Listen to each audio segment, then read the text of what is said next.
Now, what would you say inspires your creative process and what's essential in your studio sessions?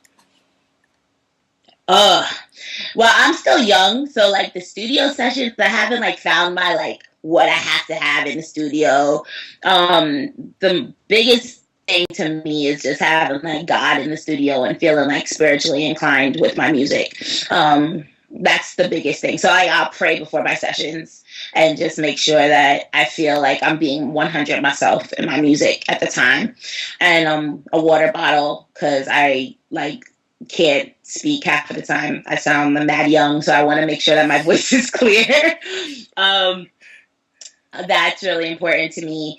And I guess things that for my creativity, um, I use a lot of my life for my creativity. I went to Wesleyan University, and that's a really big artsy school, and all the kids were trippy and on drugs and shit like that. I didn't do that, but I learned a lot from that. Like it inspired like a lot of the things that I write about and shit like that.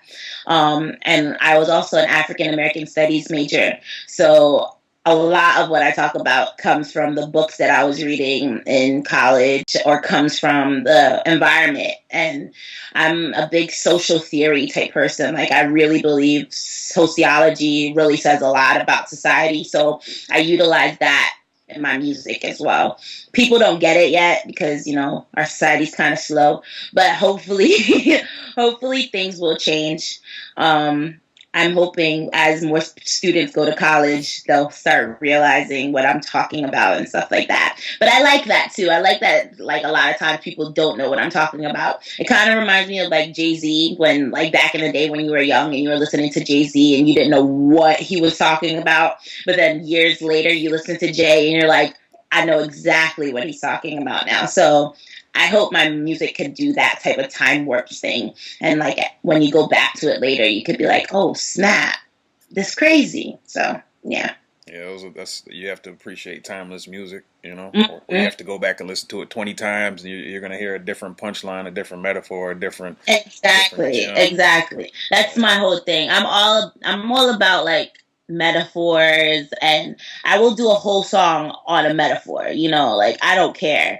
So I feel like my biggest thing is just preserving metaphors, preserving true storytelling in music, and not always being a punchline rapper because that shit is so like played out now. So it's about like really doing that and conveying a real message to people. yeah. So let's discuss your body of work, your latest release, LA Riots. Now it's Hey. we were turned on to you on the first project, so it's definitely interesting to hear like that was your introduction to this rap game. But Right. now you just dropped LA Riots, which is a great album, great album. Thank you. And it's kind of amazing that you say you found your voice with this project. So how Mhm. just tell us about the experience of working on the project, and for a new listener that's never heard LA, they're just seeing this interview and to say, oh shit, let me check her out. What could they expect from the project? Um, well, I'll start from like the beginnings of the project. I just had finished a presentation, which was my first project in like December, I want to say, last year, and I got this crazy beat tape from this group called Hippie Sabotage out in Cali. Actually, they live in San Fran and they also travel in LA and stuff like that. They sent me this beat tape, and I was like, "Whoa!" And I listened to it every single day. Like I wouldn't even write to it. I was just listening to the beat tape, and um, something like one day I was on the train and I started just writing. I wrote like 3 songs on the train, and I was like, this is crazy. So I went home and I kept writing and I kept writing, and by the time the night was over, I had a good 6 songs that I already completed, and I was like, this is trippy. And so I hit them up and I was like, yo, I don't know what kind of chemicals y'all put in this beat or whatever, but this is like crazy that I've just written 6 songs to your beats. And they were like, that's dope. Let's like work and blah, blah, blah. So that was in like December. Then I kept working on the project. I didn't know what I wanted to call it. I had LA Confidential, which was something that I wanted to do, but then I was talking to my homeboy, and I was like, "Yo, the LA Riots, son," and he was like, "Yo, let's do the LA Riots. Like that'd be sick."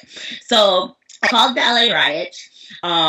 And that was like back in, I want to say early January. I decided I was going to name it the LA Riots. And as I kept writing, I was dealing with a lot of internal battles and situations with my career and with my family and with like just the world in general. I was dealing with a lot of spiritual battles as well. So it came out in my music. Like a lot of it, like if you listen to tracks like Sinner's Blues, or if you listen to tracks like, what else? Conspiracy Theorists. Like all of these tracks really were connected to like these points in times where I was having a lot of spiritual battles, and I was like having fights with God and having fights with myself, trying to find myself in this crazy world of music, and not only music, but in this crazy world in general. So a lot of it is spirituality in the whole project. Then while the project was going on and I was dealing with other things, I started writing about like my situations with my mom and like trying to do this rap thing, but feeling like people don't really want you to do it because you went to college and you have a degree. What the hell are you doing rapping? And et cetera, et cetera. So, you know, I had situations like that in rainy season. And then like I was just so frustrated in the project that you could hear it in my music. And I guess I was so frustrated with myself and stuff like that that I just wanted to throw it all out and use this project to just throw myself all out there. So when I talk about the LA riots, I feel like what it is an internal battle with myself, and it's like a construction and deconstruction of who I am, and like internally, and like the frustrations of being an artist and trying to portray a message to people and feel like people are not listening to you. And I guess that's what it is mostly. It's a big internal fight that I'm dealing with in my heart and my mind. And that's why in the intro, I say, this is my mind beating the shit out of my heart or something like that. Can't remember right now because I'm dealing with a whole bunch of other songs in my head. But that's kind of where I'm going with it. And if people listen to it, I mean, the first time listeners be like, yo, this girl's mad angry and she has a lot of personal problems. I don't know what's wrong with her. I don't care. I mean, a lot of people say that she's like always blacking out and stuff like that. I'm like, I don't care, man. Like, this project was for me, you know, and this project was like therapy for me. So I'm just happy about how it came out, and I'm happy that a lot of people really like it. And then I'm also happy that a lot of people don't understand it because they will go back to it and listen over and over again. And then they come back to me on like Twitter and Facebook, and they're like, yo, that song was crazy. I just got high and I listened to that song, and now I understand like what you were saying. So that's the type of shit that I like, you know? And I like those kind of artists because those type of artists have longevity. So I'm hoping that's what I bring.